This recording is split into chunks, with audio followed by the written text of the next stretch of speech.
एक क्वेश्चन जो कि एग्जाम में पूछा हुआ है, ग्रुप डी में पूछा हुआ है, क्वाड्रेटिक इक्वेशन का है। अब जब भी क्वाड्रेटिक इक्वेशन आपको निकालने के लिए बोलेगा तो उसका फॉर्मूला होता है x square minus alpha plus beta into x plus alpha into beta. यही इक्वेशन का फॉर्मूला होता है जिसमें अल्फा और बीटा दो क्या है, दोनों का दोनों, ये जो दोनों है रूट्स है, यानी आपका दिया गया।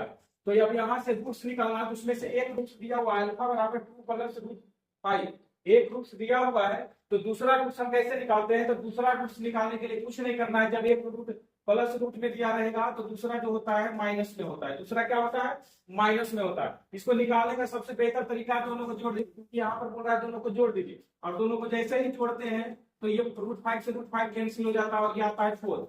देखेंगे जिस ऑप्शन में 4 है उसमें भी अल्फा और बीटा का जो वैल्यू 4 आ रहा है वो किस में आ रहा है, तो माइनस में, -4 आ जाएगा। तो एक ही ऑप्शन में जिसमें दिया हुआ है -4, तो ये इसी से पता चल जाएगा। अल्फा इंटू बीटा निकालने का कोई जरूरत पड़ा ही नहीं। तो अगर ऐसे क्वेश्चन अगर आपको बनाना है तो इसमें कॉन्सेप्ट यही है कि उसका फॉर्मूला याद रखेंगे, और अगर एक अल्फा है प्लस में तो दूसरा माइनस में होता है, और दोनों को ऐड निकालना है। ठीक है, अगर अप्रोच अच्छा लगा है, क्वेश्चन अच्छा लगा है तो चैनल को सब्सक्राइब कर दीजिए। धन्यवाद।